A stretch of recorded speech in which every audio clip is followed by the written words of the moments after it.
Good, glorious day. It is a beautiful day. This is the kind of day I just want to say, I am so proud to be a Southern girl. I am so proud to be living where I live, and I am so proud that the temperature is absolutely perfect, crisp, and beautiful, and absolutely just a great day to get out and enjoy. Today we're going to enjoy a little bit of Appalachia. You know, we are famous for amazing locations to just spend the day, amazing places to have a picnic, amazing places to wander back in time. And today I have a couple of ladies with me who are going to lead me back to possibly their childhood. One of them has written an amazing book called An Appalachian Childhood.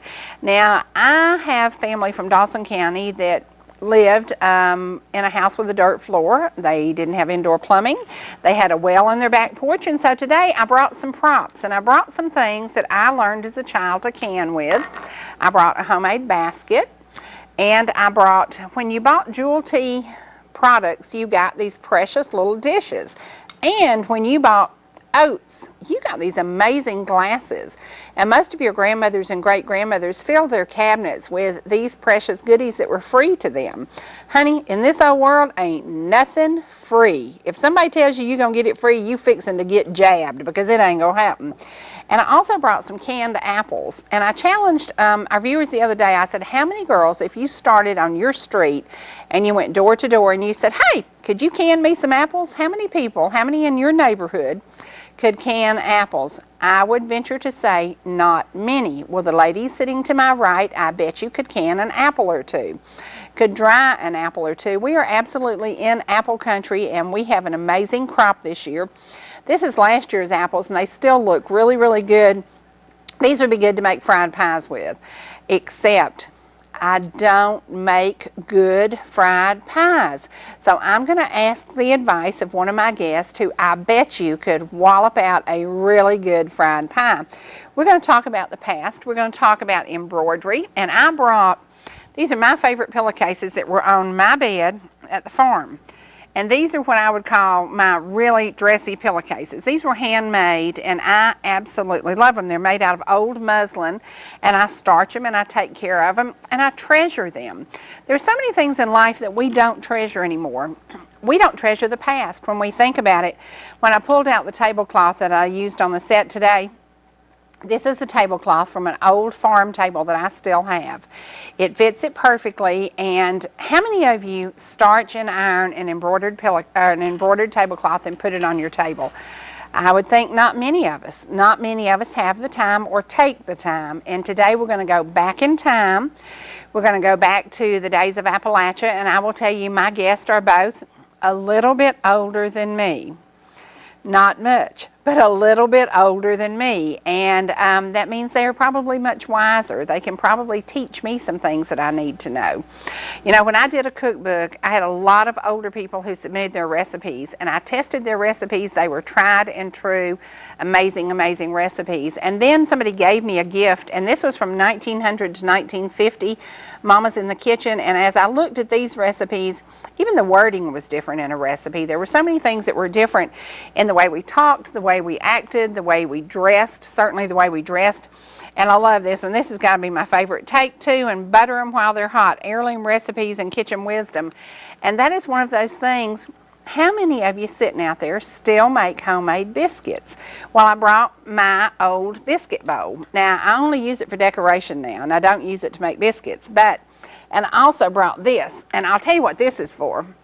If you got a husband that gets out of line, I'm going to tell you something. This will wallop the far out of him. It is just amazing. So this is, you know, this is better than the 38 special because you're not going to go to prison for a long time. But this is a rolling pin. How many people still have an old wood rolling pin?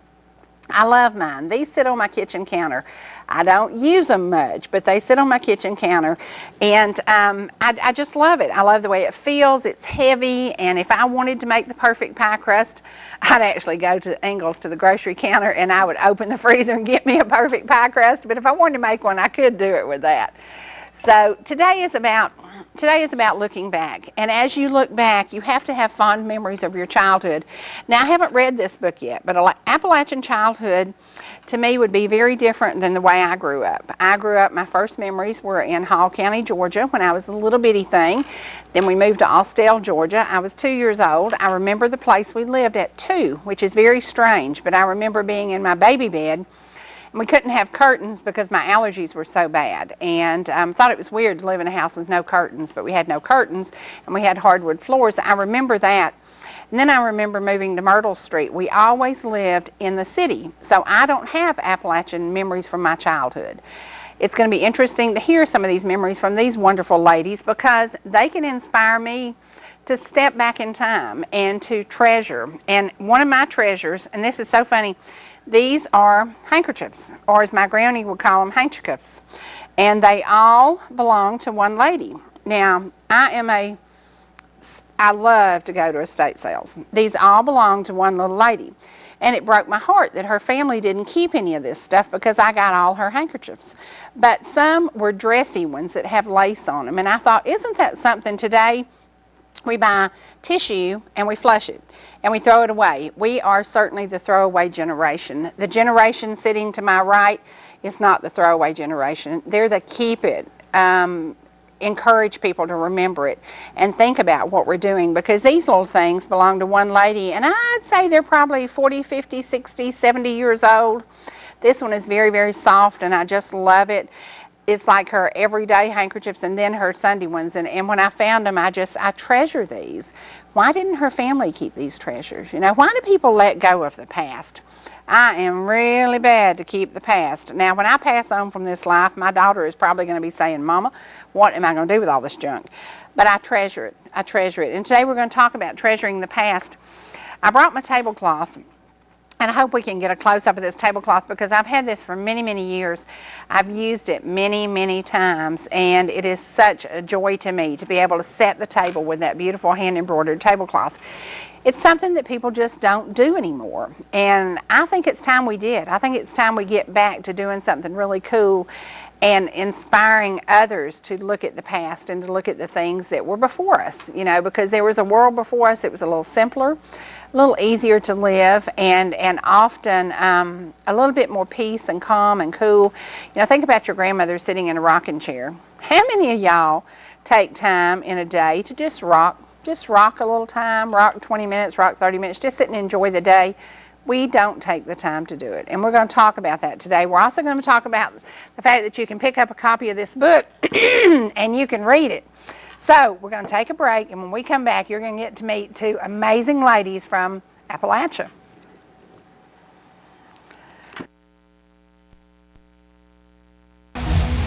I'm Lauren Smith, University of Georgia. Today we have John Davis, former Georgia Tech All-American, and Frank Ross, captain of the Bulldogs' 1980 National Championship team in a Subway showdown.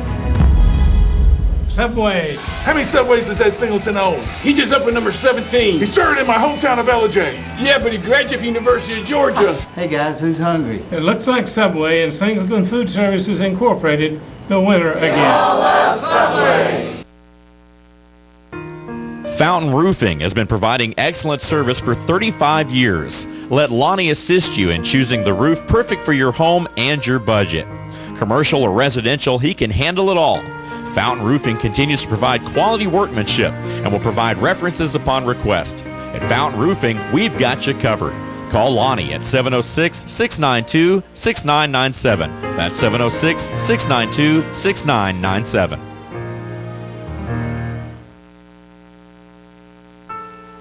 In today's changing world, some things should never change. Time-honored compassionate services are what families have come to know with Roper Funeral Home. Our professional and courteous staff offers traditional services, cremations, as well as advanced funeral planning, which relieves the burden from those we love. Hello, I'm Kevin Roper. If you have any questions about the services we provide, we invite you to give us a call, stop by, or better yet, ask a family who has used our services. College, professional, local. Get the deal with ETC Cable TV. Big networks like ESPN, ESPN2, ESPN Classic, the SEC Network, and Fox Sports South. Plus 101 premium and HD channels. Be a real fan. Call ETC or go online today.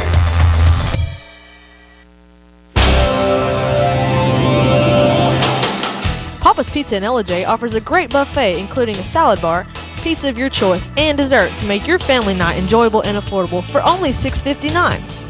There's a large game room for the young and young at heart. Check out the large variety of sandwiches like our delicious Philly cheesesteak. Wings, pizza, sandwiches, there's something for everyone. Our party room is perfect for that special occasion. Lunch or dinner, you just can't beat Papa's when it comes to feeding your family. We're back. Okay. I think that I really was meant to be in another generation. I treasure, I love the old stuff. And so I have gathered some old stuff. I've gathered me 2 grannies to be with me today. And I'm going to let them introduce yourselves. Would you please introduce yourself? I am. Which one first? Go ahead. You can. Go ahead. Age before beauty. Okay. Yes. Good. Introduce yourself. I am Deanie Brady. I started out in 1927 with a lovely name of Odine. My dad loved it, treasured it, but when I started school, I dropped the O, and I became Dean. Okay. And my best friend in first grade had a poem, and he'd go around singing, "The funniest sight I've ever seen is Odine eating a bean." That was my introduction to poetry. I've never topped it. And when I dropped that then, and I became Deanie, after I'd written my book, and I couldn't put Dean because the scenes, they would think it's a boy. Right. Yes. And so I put a Y, and it matched Brady. So now, for the last few years, and for the next generation after generation, I'm sure I'll be Deanie. There you go. Yeah. All right. Now, what year did you write your book? I wrote it 8 years ago. I started it. Okay, 8 years ago. And I have worked during the time. I had jobs, and I volunteered in my daughter's classroom for all year. So I spent not writing all the time. It would just be sometimes because I've been very busy. You know? Well, the lady sitting next to you, whose name is, what's your name? My name is Lois Chastain. And you are beginning to write a book, and now she has a finished book. Does this encourage you to finish what you're writing? Maybe. Maybe. Lois, tell me a little bit about what your book would be about. Old times, how I grew up and how we lived without inside plumbing. Lived in a house that me and the other grandchildren would lay on the floor and look through the cracks in the floor and watch the chickens lay eggs under the floor. Now, Deanie, does that sound a little bit like your book? Oh, it's so familiar. And we had, dust would come up and we would watch the dogs and the cats under there. And it was my job we didn't have many eggs when the hens lay eggs. One laid them way back in the far corner, and it was my job to go on my belly, crawl to that, and pick the egg up because I was least. And I met a lot of strange friends down there. A black snake came coming, and he was very friendly. I was scared stiff, but he was friendly, and he gracefully went on out, and I crawled out fast as I could. Wow. Now, your family began here in Gilmer County, right? Oh, yes. Okay, tell us your family name. My Warren. Okay. My father's name was Arthur Warren, and Mamie Lowing Warren. They were born and raised here. Okay. And you still have one brother in the community? I do, and Okay. his name is Gene Warren. Okay. And is he older or younger than you? Well, he's younger than me. He didn't know it for a long time because I'm 2 years younger than my older sister, who's deceased, Colleen, and I kept shrinking the years, so I became 2 years older than my brother Gene, who's, I have a chapter about my brother Gene. When he came, he was our prince, I call him. Adorable little boy who my sister and I so adored playing. We had so much good times. Now, out of the three of us, you are the oldest, and then Miss Lois, and then me. And I think from both of you, I could learn something. I think your generation probably had it harder than Lois's generation. But then Lois's generation, when you're talking about living without electricity, living without indoor plumbing. Yeah, my daddy was a sawmiller. Yeah. And summers was pretty good, but winters was really hard. Right. What do you think the grandchildren, if you called California today and told the grandchildren, we're going to have the utilities turned off and we're not going to have indoor plumbing, how do you think your grandchildren would reply to that? I think they would say it's impossible. Because my daughter, and I guess inspired by me, now that I'm 3 days a week, Monday, Tuesday, Wednesday, volunteering, and I'm the grandma teacher aide. And she has developed 1849 Gold Rush era in honor of me, and they can't believe the things we do. And they walk to school 2 blocks. They get tickets, you know, and it's a wonderful unit that the other teachers have picked up, and everybody loves it. And sometimes the students will say, were you born then? They think I was in 1848. I said, I came a little later. But it's wonderful. I do appreciate you young women, like my daughter. Young, I love when you say and young. My dear friend, Lynette Stewart, she's one of them young'uns. And I do appreciate the fact that you treasure and so encourage us to share our history. I think it's so important that you share the things that you went through. And you know, you said something, Lois, before we came on the air about snuff glasses. You know, if you walked in my kitchen today and you opened my cabinets, I have glasses that I bought at some store somewhere. But then I also have a few of my grandmother's snuff glasses. If you went in the cabinets of the days of your life and your life, you found dishes that were given to you as you purchased products. So it's a very different world today. It's a very different world. And you treasured those things. Yes, and we treasure people like you who love to keep those memories alive. I love that old stuff. I love that old stuff. That's wonderful. Now, when you look back on Appalachia, were there hard memories that were bad memories too? Some of them were. The hardest were whenever my mother had mastonitis of the head, and she suffered so much. I heard her pray to live one peaceful hour so she could say goodbye to her children. And we didn't have money to get a doctor. And I've never been able to tell that without sobbing. And I'm so grateful to be young now in this computer age, because I think there's an awful lot of good because you have health care. I come back to this city remembering how it looks with gravel roads. I see all this magnificent beauty, modern things. It's just as modern as Atlanta. Now, is the home place where you grew up here, is it still there? It's there on the creek, and my son-in-law and my daughter bought it from the heirs, and my 10-year-old grandson and I walked barefoot on the same rocks coming right by our door, and the memories, it's an incredible, living this long is blissful, because you know that you know more than anybody else, and you also love the comforts that all of you have made for us.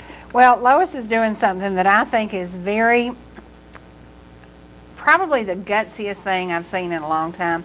She's choosing to leave her home where she's lived for many, many years, and she's uprooting and she's going away. And so this is kind of a going away party for her. She's chosen to move and leave the home that she and her family grew up and raised their children in. And I really admire that. When I went home and told Freddie that she was doing this, he said, "Do what?" You know, he couldn't believe that she's leaving the area. Now, Lois, tell me how you think it's going to be different for you, because you're moving to a rural area, but really city compared to where you live today. Why are you doing this, and how do you think it's going to affect you? Well, I was born about a quarter of a mile north of where I live now, in a big 2-story house, and then my dad built a new house about a quarter of a mile on the other side of where I live now. And I've lived in that half mile 72 years. Wow. And I married when I was 15 years old, had no inside plumbing. I lived in a 2-story house about a quarter of a mile on the other side of where I live now. And I've lived in that half mile 72 years. Wow. And I married when I was 15 years old, had no inside plumbing. I lived in a 2-story house about a quarter of a mile on the other side of where I live now. And I married when I was 15 years old, had no inside plumbing. washed with a scrub board, Right. and him working at a sawmill. Uh-huh. We lived together 55 years, was married 55 years, and he passed away. Well, I just feel like I need an adventure. And love my it. move I love it. is my adventure. I told him I wasn't sowing wild oats, I was going on an adventure. Yeah. And I might do that too. I might sow a few wild oats. You will. But it's an adventure that I'm real excited about, and I may be gone a month and start crying and can't stop and end up back in Gilmer County, and that's Right. okay. I don't have to leave, so I can come back if I Right. want to. That's right. But it's my adventure. Yeah. Well, you told me that you'd been visiting the area where you're going, and you love the church, and you've made friends, and I said that is amazing to me, to uproot and just go. You know, you're leaving home, And it don't take anything away from my family or my friends, my neighbors, or my church here. right. But I just have got to have an adventure. I've just got I to love do it. something I've never done before. I love it. And if it's a mistake, then it's my mistake, and I Right. hope I learn from it. Right. But I love all my neighbors. I love all my family. But I've got to And do you this live adventure. on. I have to say this. You live on one of the prettiest roads in North Georgia. Boardtown in the fall is absolutely incredible. It is absolutely incredible. When I was a little girl, I would always say, when I get married and grow up, and I did that. I got married, then growed up. Yeah. I'm gonna build me a house here at the Little Branch. That's what the little place was called. There's a big water system there. And I said, this is where I'm gonna live. When I grow up, I'm gonna build me a house, and I'm gonna live at the Little Branch. And that's where I'm at. Yeah.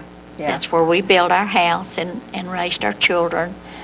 And my grandson is keeping the house, and so it's going to stay in And the he family. wouldn't throw Granny out if you decided to come home. no. He would let you He go. told me Okay. if I didn't like Yeah. Rockmart, Could I Yeah. tell that I Lois could come back. that she's really just beginning the best adventure of your life? One of the hope best. so. Yeah. At age 65, I went to Whole Foods in Sunnyvale, California, where I was living with my dear son-in-law and daughter, and I got a job, and I worked there 22 years. I have a career started at 65. That is wild. And now at 87, I'm still enjoying Saturdays, book signing at there, and everybody calls me Grandma, and they'll visit me, and we just ran into all 130 grandchildren. That is and wild. I have, every day is a joy. Every day of life is a joy. Yeah. So you're starting on a wonderful adventure. Yeah. You will I love hope it. so. Yeah, and I hope that when you get there, you take part of your mountain wisdom with you. Because you'll meet people and you'll have neighbors who have no idea about canning and making, you could do this, couldn't you? You could make a whole lot of applesauce. I do that yeah. a lot. Yes. Now, do y'all, either one of you, do you meet people that you want to inspire to go back to the old ways and teach them? Yeah. Yeah. Yeah, and does that make you feel good that these kids are Yes. willing to learn a little bit about that? Absolutely. And a lot of them are learning Yes. what we did when we were younger. They're going back to that. Right. My daughter has canned shelves in her basement that are full of everything from pickle beans and corn to Brunswick stew and hominy. And how good it makes you feel to set the table with food that you preserved Oh, yourself. yes. I mean, there's Absolutely. nothing any better than setting the table and inviting your family in to have a meal with something that you did yourself. Absolutely. Well, I'm going to take a break right now and go to a recipe that I want to share with y'all. And this is, we recently had gumbo in a restaurant, and I'm going to tell you, it wasn't nothing as good as this one was. This is a recipe that Lucy Van Doren shared with me. It was her sister's recipe. And she gave me some cooking tips in it, and it was absolutely incredible. Now, I will tell you, I shared this gumbo with people. I didn't want to share it because I could have eaten the whole pot by myself. It's a very simple, very easy, very good recipe. So get your paper, get your pen, and write the recipe down. I love sharing recipes, and I'm so thankful that she has a lot of wisdom in the kitchen that I had no idea about, and she shared some of that with me. And this is a recipe that as fall comes to these mountains, as winter's approaching, you can make this gumbo, you can freeze it. You could can it if you want to. I would suggest freezing it though and just putting it in containers and grabbing it out when you get home from work. It is awesome. So sit back now and enjoy a little bit of some of the bounty of nature from these mountains as Lucy Van Doren teaches me how to make gumbo.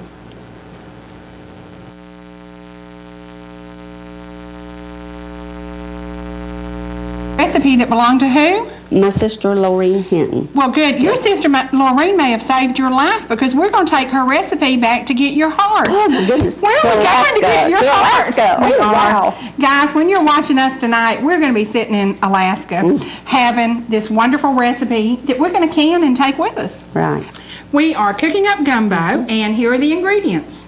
Okra, onions, chicken, Pepper. shrimp, peppers. We used several different types of peppers, and some Tabasco sauce, Parsley. some Worcestershire, parsley, and we just stewed that, didn't we? And then we did a little thickening agent, so Right. that was really good. Oh, made a little roux. Yeah, and it's a little bit spicy. It's a little bit kicking, isn't it? Well, that's the tomatoes that, look, I use Mexican peppers. And then we use a little tomatoes. Tabasco. Right, Yeah, right. yeah. The Well, tomatoes it in smells the great. Mexican is a little bit warmer than normal, but I like it. And when you serve it over the rice, it kind of tones it down, doesn't it? Right. Yeah, yeah, this is going to be really good.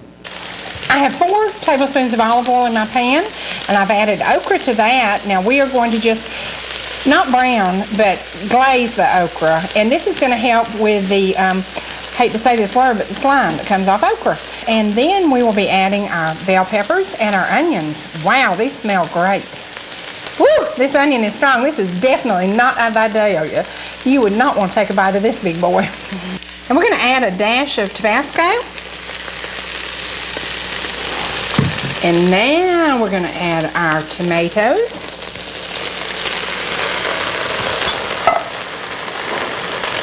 Color looks great. This is a great dish because on a winter day or on a fall Alaska day, this is a great recipe. I'm for fall Alaska days. Now I'm adding the chicken broth.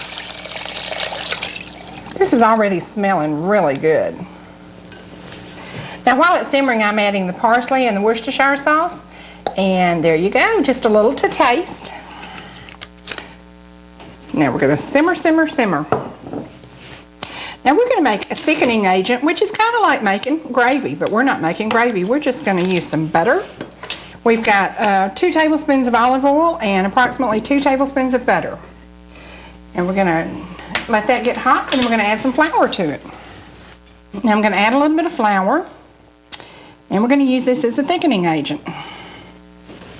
You don't want it to get too thick. You want it to have a little bit of thickness.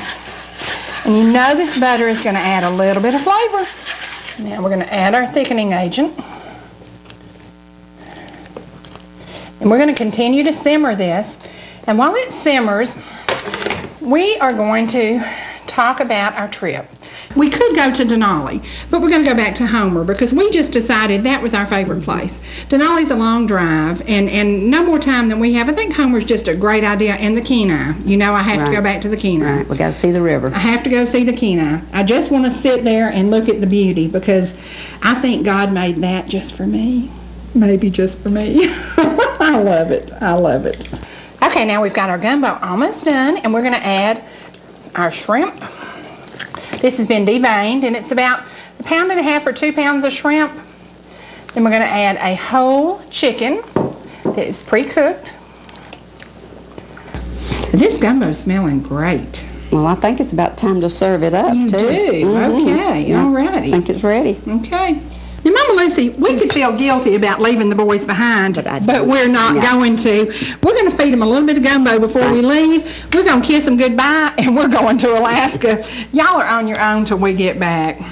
Y'all have to find you another cook. Now, remember, this gumbo's hot.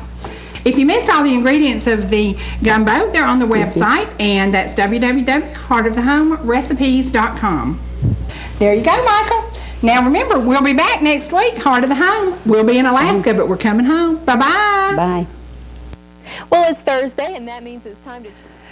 We're back. Okay, ladies, I'm going to ask you a loaded question. Spankings. I said while we were watching that, my grandmother used to spank me, and I needed it. I needed it. Did y'all spank your grandchildren? No, I didn't. You didn't? No. See? Lightly. Yeah. Maybe. But Granny would always say, go get a hickory. And you knew what a hickory was, and you knew not to go get a little tiny hickory. Yeah. And sometimes she would have to chase me with the hickory, and I learned quickly, don't run from Granny, because when she caught you, it was worse than if you'd have just stood there and took it. Oh, my. Yeah. I'm quite sure if my neighbors had heard spanking going on when I was babysitting my door, I'm sure they would have called the police. Uh-oh. And That's a different world, isn't it? It is a different It's a different world. Yes, Yeah, it's very different. Now, Lois, what did you choose? Why did you decide to start writing? I am a very curious person. And everything I learned when I was growing up, my children thought was funny. When I told them I walked to school for 7 years. And no matter what the weather was, no matter what we the had weather to walk was. to school. And they thought that was funny. And I talk about going down to the branch and building a fire under the pot and washing and rinsing in tubs, hanging clothes up that would freeze before you could get a pin in them, and going to the outhouse. We didn't have toilet paper. We had our Sears and Roebuck catalog. That and is while wild, we was isn't it? doing our business, we'd tear us some pages out and we'd roll them up real tight and then straighten them back out. That softened them. Well, my children would never in this world, or grandchildren would believe any of that. So you figured But you'd now that they're document it. getting older, it's getting more important to hear. So then I don't want them to forget how I was raised and what we went through when I was young. Because they think times are hard. They don't know hard times. I think we've raised, oh gosh, I'm going to get in trouble over this, but I really think we've raised a generation of spoiled kids, because they don't have, when we were growing up, we had chores, and your chores were done before anything else. And you changed clothes from your school clothes, and you put on your play clothes or your work clothes. Absolutely. You didn't ruin your clothes. And today, now I will say, and I'd like to know y'all's opinion about this, I still like to dress up. And I cannot stand when people wear their pajamas, those pajama pants that everybody wears out in public. That drives me nuts. If you're going somewhere, be presentable. And I got to tell y'all, last night I had a dream that I went to town with no makeup on. Honey, that was a nightmare. It will never, ever happen. I can guarantee y'all. It will never, never happen. But didn't we take pride in the way we dress, the way we appear, when we go places, when we do things? You run into people in the store and you're like, what was she thinking? Because she's got on her pajamas at 3 o'clock in the afternoon. And I just can't get that. What's happening to the culture that we took pride in what we did? What's going on with that? I remember one time I had a chance to go to a Winnie roast, and I wanted to look my very best because there was going to be a lot of other young people at that Winnie roast. And I didn't have any white socks dry. And I had to wear black socks to that Winnie roast. And I know I wanted to go so bad that I went on. But I cried and I cried because I had to wear them old black socks. Because the white ones looked neater and more dressy. And I was just killed because I had to wear them old black socks. That's funny, and now they just go Pride. anyway. And now if their socks match, you're lucky. Well, they were unmatched. I They don't know. care. They just It's jerk on crazy. two socks. Now, if I'm reading your book and I'm looking at Appalachia through your eyes, is most of it happy? It's a combination. I think I've been told by people who've read it, my life was a roller coaster. It was either high or low.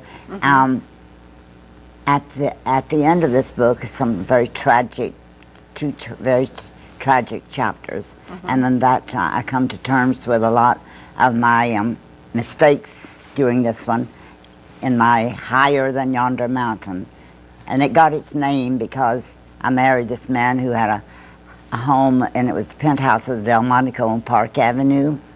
And on our wedding night, I slipped to the window and looked up and down Park Avenue, and I whispered to myself, I'm higher than yonder mountain, a mountain where the sun rises on Burnt Mountain Road. And so then I went, I think the very best part of my life. was when I came back. I lost all I had through some bad investments and things.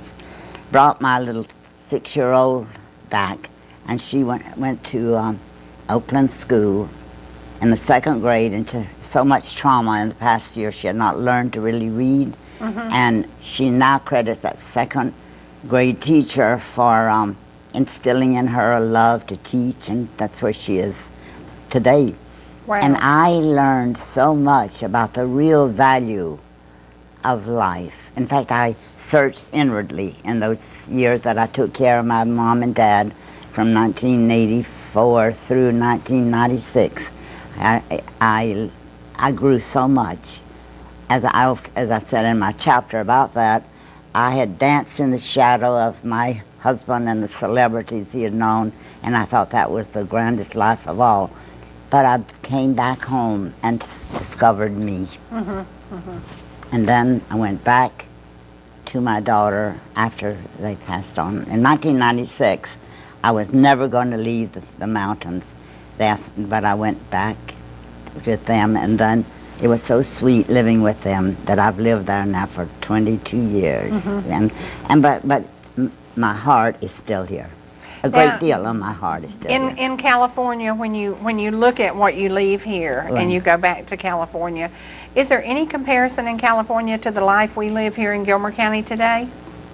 Yeah, in some sense, there are people who care, but generally it's not the same sense of belonging that you develop living here and looking at the best things in life.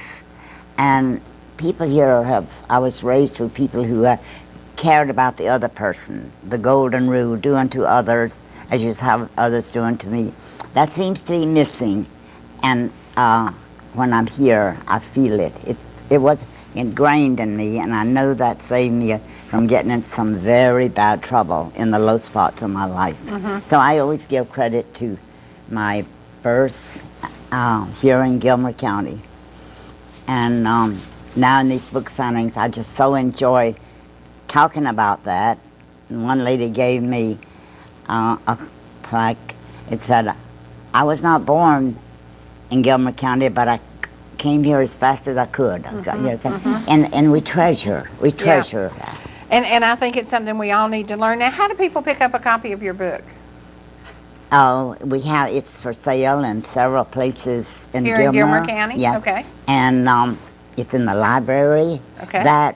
Having my book signing there, they didn't even have a library in my early days. And see this magnificent modern library, I think that was one of the high spots. And of course, being the Grand Marshal in the parade as an incredible. We sat there, and Lynette sat there in their red Corvette, and I'm sitting on that, and I said to her and her husband, I said, I know heaven is going to be grand, but I don't know if it's going to be quite this grand. Oh, that's funny. Oh my gosh. Now, are you going back to California tomorrow? Tomorrow, yes. Tomorrow. Oh, yes. my goodness. And you'll take part of these mountains with you, won't you, in your I memory? will, and I've asked my daughter, much as I love their life, and I'm totally happy there and all that, I've told her to try to think in terms of my last days and ship me back to Gilmer County so that the mountains will be the last thing I look at. Wow. And I just... Maybe it will. Maybe that'll be, maybe that'll be perfect. So maybe it will. Yeah. I think, anyway, in the meantime, every day there is a joy, honestly. In another way, in a different way, total joy. And I just feel so thankful. My heart just, every beat of my heart, I'm so thankful for this wonderful life I had, which began there. Maybe will end in Gilmer County. I love the idea that you went back to work at 65 years old and have been on the job now all these years. That is amazing. Doesn't that encourage you, Lois? She's a go-getter, ain't she? She's definitely a People go-getter. do remark on that. And I found my life is just as fulfilling and as joyous today as it ever was. And I feel just physically great. And I think the important thing is to be grateful for every moment. Right. Now, Lois, when you leave Gilmer County, I know you're going to take a lot of your heart will be here still. You'll leave a piece of your heart here, but you'll be coming back to visit. The area that you're going into is kind of between, not too far from one of your children. So you'll be about 5 miles from one of your kids. Yes. And are you going to be in a retirement village? What are you going to be? Where are you going to be living? It will be a private-owned apartment. I checked on government housing, and I don't like their rules and regulations. Right. You can't even have company in there. No. You don't want to do that. And it'll be a private-owned apartment, but it will be in a flat place. There won't be no steps. I won't have to run up down the steps and do my laundry. Don't have to worry about the roof or the furnace. I can pick up the phone and say, hey, I don't have any heat. Or, you know, and so it's going to be fun. But it's out in the country. The apartments are, and there's a trout stream that goes down close to the apartments, and you can get a permit and fish in that trout stream. So that was one of the things that led me out there. Now, I know a lot of people here in Gilmer County are going to miss you because you sew for the public.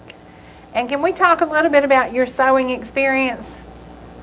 Did you learn to sew to make clothes for yourself, or how did you learn to sew? I started out making clothes for myself when I was in high school.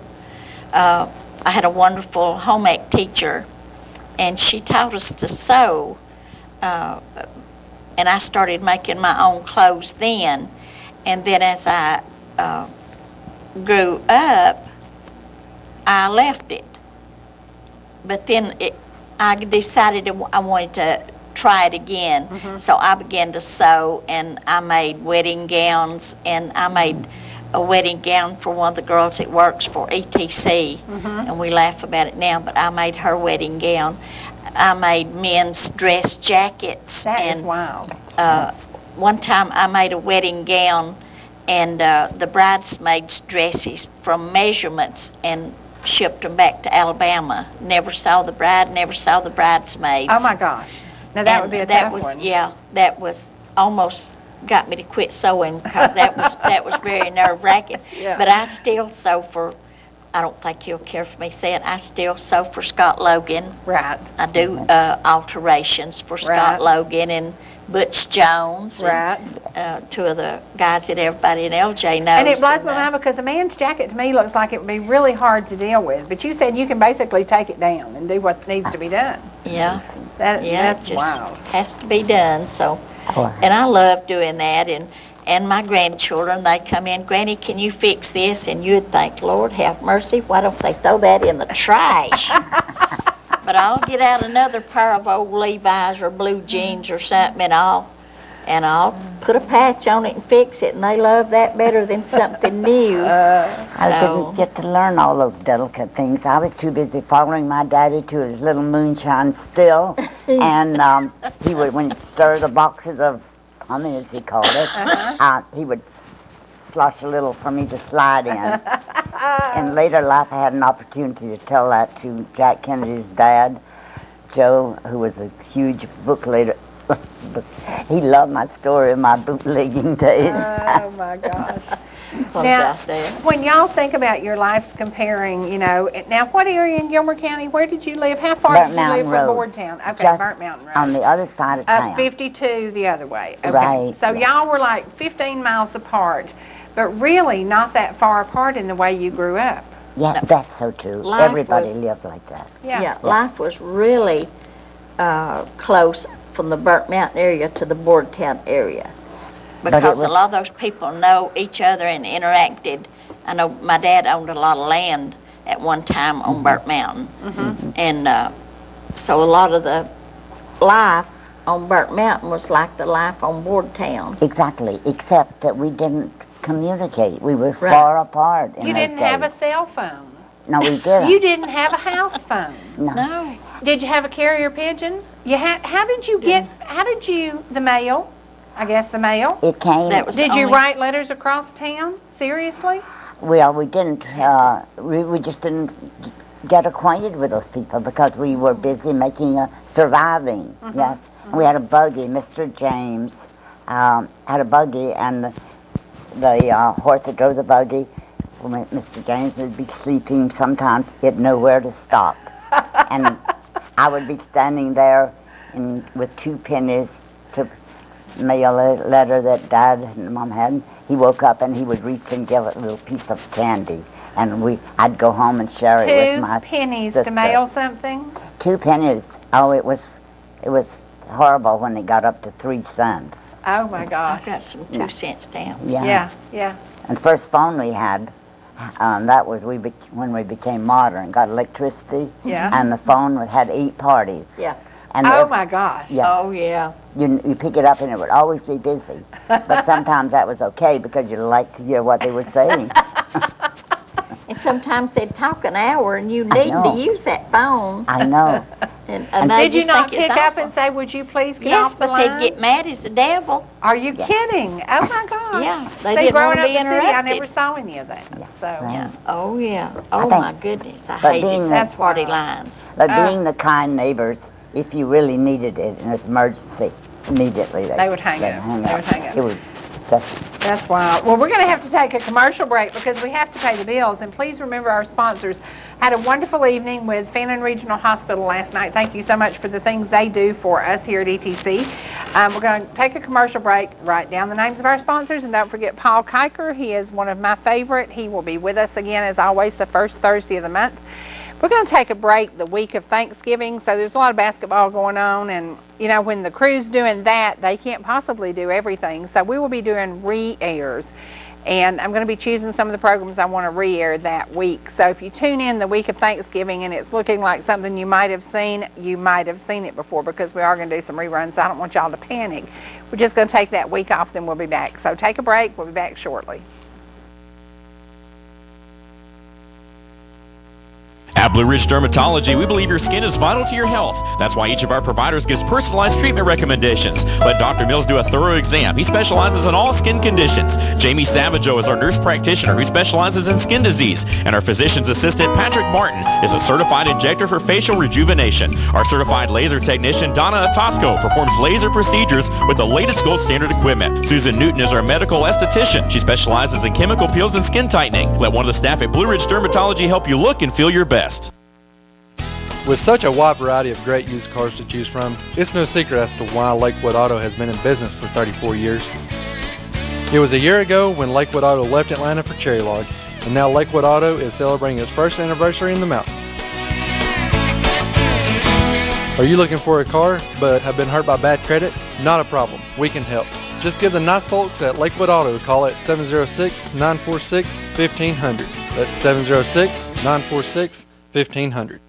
I'm everywhere that my customers are. In the grocery store. Go to church together. You're a part of their life. You can go in and sit down face to face. I wrote a life insurance policy one time standing at a man's tractor with the application leaned up against the tractor tire. If they call you on Saturday or Sunday. And the client said, "Did I wake you up?" When my client needs me, though, my family understands I have to go and help them. They know Alpha is going to be right there. I get to help others. For the best agents in the business, call Ed Stepp in Blue Ridge.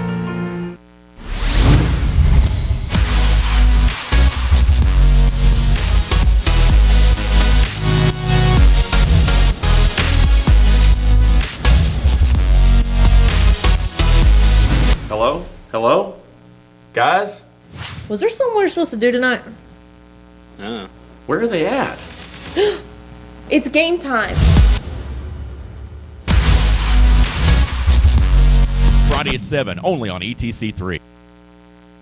Before you start your next home improvement project, be sure to check out Luttrell's Hardware in Copper Hill. Luttrell stocks a wide variety of tools, hardware and fasteners, spray paint and painting supplies, and electrical and plumbing repair parts, including pipes of all sizes. Need some keys? Luttrell's can turn out any kind of key in just a few minutes. Check out their inventory of new water heaters, used appliances, animal feed, and so much more. Luttrell's Hardware is in the Old Smelters store next to Runway Fireworks in Copper Hill. Give Travis a call at 423-548-3300. We're back. Okay, I'm going to give you a little info on how you can pick up Miss Deanie's book, and you can go, they're available at the Martin House here in Gilmer County.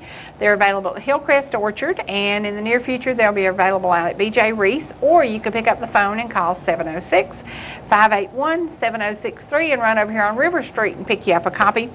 I think it would be a great gift for anybody. You know, I think about the things that my grandmother was very hard to buy for, because she always said, I don't need anything, sugar, I don't need anything, I don't need anything.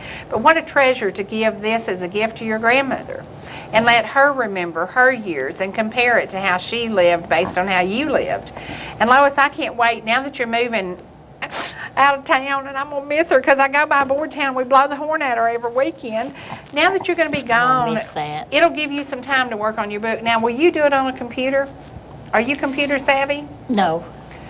How will I've you got do it? one, Are but- you going to write it longhand? Yeah. Wow, wow. And then hopefully my daughter will have time to write it in on the computer. Is there anything in yours that's going to hurt anybody? Is there anything sad about yours? That's why I quit.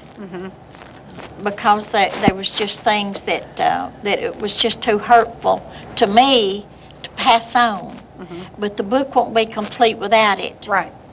And like I had, we had a neighbor one time that was so mean, and I was so afraid of him that I couldn't sleep unless somebody else was up in the house. And Mother would sit up at night and do her ironing, and I'd sleep the best while she was up doing her ironing. And there was things like that was so hard. And those neighbors came to the house and killed my little dog while we were gone, and just things like that was so hard to relive. Right. But it was part of my life So you that have to I do it. needed to put on paper. Right. And yeah. And That's so important. That's what, when I hit a roadblock and I started writing something that was very hurtful but very true, then I had to stop, because I would bring myself down, and I thought that's very hard to do. And I gave it to somebody to read, and he said, it seems like there's something missing in here. I said, there is, and I can't talk about it yet. And he said, well, then you can't produce this book yet, because you have to make it everything that is. And I said, well, I'll just have to wait. So that was kind of where I left it. But everybody has something that hurt. Everybody has something that wasn't happy. Everybody has something, a loss or a loved one who, betrayed you, or there's always something somewhere. But it's part of your life, it's part of your life. Yeah, and you feel like it's just so important to add it to these memories. Right. But you've got, I guess, wait till you can feel like you can do it. Yeah. But I hope my children enjoy it. I've got cousins that have asked if I don't finish the book, can they have a copy of just what I have already written? Right. Because there was so much about their families and all, where I was friends with children, that I had memories of going home with them from church, and different things. I used to have a friend, and we would walk to their house after church on Sunday, and we had to walk across the mountain. And that just sounds unbelievable to me. Yeah, we'd Isn't go that across crazy? the mountain and wasn't afraid of snakes or coyotes or nothing. And we'd hurry and get to their house, and we would open a can of Miss Mamie's pickled beans. I loved her pickled beans. And so we would hurry and get to their house and open a can of pickled beans and be eating them when they got there. Oh, my God. The rest of them. And I really had a lot of good times like now, that. we need to say something about your precious little aunt who was really, you told me, more like your sister, who just passed away. That's my Aunt Evelyn. How old was she? 83. Okay. Evelyn taught me so many things, and she baked the best pound cake you ever eat. And I tried to bake that pound cake, and it would not come out. So I went to her house and sat down, and she sat down by me and did it a teaspoon or a cup at a time till she taught me to bake that cake. And now I can bake them, and they look just like hers and taste just like hers, because she taught me to do that. And her son-in-law, she taught him to do the pumpkin bread. And so he does pound cakes and the pumpkin breads now.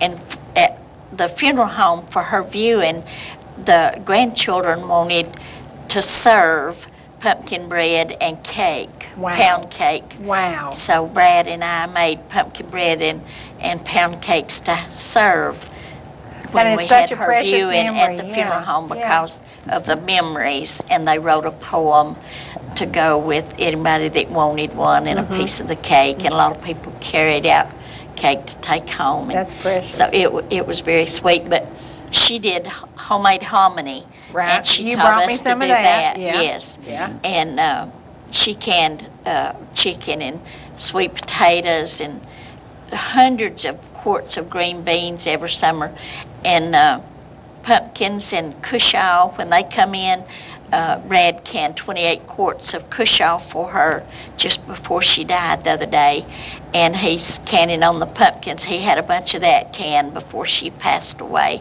So she knew that we were going to carry on what was so important to her. Right, right. In your lifetime, how many jars do you think you've canned? Oh, goodness gracious. Thousands. Thousands. Thousands. Yeah, thousands. Yes. And preserving food was a way of life. Preserving food was a way of Absolutely. life. You had to feed your family for the winter. So there you go. We're thankful for the canneries because now, Aunt Evelyn always did her applesauce at home because she liked it chunky. But my family and I, Mother and Daddy and my daughter and me, go to the county cannery, and we do applesauce, and then we add spices to part of it and make apple butter. So we do applesauce and apple butter. And we'll do a couple of 100 jars because it lasts, and you don't have to go every year and do that. Right. And so we made 100 quarts of hominy last year. So that'll do a while. You know, I think every small town like Gilmer County, like Jasper, like Talking Rock, I think we all need a country kitchen where you women can invite people in of the generation today and say, this is the way it really was meant to be. Wouldn't that be fun? Wouldn't that be the coolest thing? That would be It fun. would be so fun. But you must finish your book so that we can be back on TV again. Yeah, that's right. Now, I don't want you to travel safely. I gave you a little angel, and the angel that I shared with these ladies today, a wonderful lady that I adored, made these angels for me about 8 years ago, and sadly she is now battling Alzheimer's in full stages, and it's really tough to not be able to spend time with Evelyn, but I love sharing her angels with y'all, and I hope it will watch you as you go back to California, and it'll watch you as you go on your new, what'd you call it, adventure. Yes. You're going on a new adventure. So yeah, and remember to pick up a copy of Deanie Brady's book. You can go to Hillcrest Orchard, they have them, or you can call 706-581-7063 or the Martin House here in Gilmer County. And I think it's a read that every generation needs to look at how it used to be, and maybe it will make us understand a little bit more about how we got to where we are, because in my opinion we're not in really good shape. I think we need to look back at the things that we could bring back to our life today and maybe treasure it just a little tiny bit more, Let's treasure the past. I think it's so important. And I'm going to load up my goodies. This is my canning thing. Now, Lord, I love this. And I'm going to take these back home to me where they are true treasures to me. If you have family treasures, make sure that you let the next generation know exactly where they came from, how important they are, and what they meant to you in the past. It's like this little tiny piece of jewel tea. I have a massive collection of it now from one bowl from my daddy's mother. And it just started with that one bowl. So just a great treasure. Ladies, thank you so much for being here today. Thank you for having us. You got to finish that book, Sugar. Yeah. You got to finish the book. And Miss Deanie, you got to travel safely. Oh, now, thank you you are for working having on another book? Yes.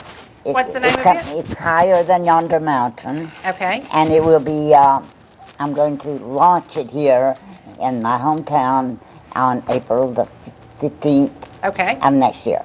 There you go. All right. Well, it's time for us to get out of here. Thank you so much. We've got to leave these women where rivers, mountains, and good friends meet. We'll see you again, as always, at ETC3. Remember, we were encore tonight at 6 o'clock and again at 1 a.m. Tell your friends and tell your neighbors to tune in and learn a little bit about the past. See you again soon.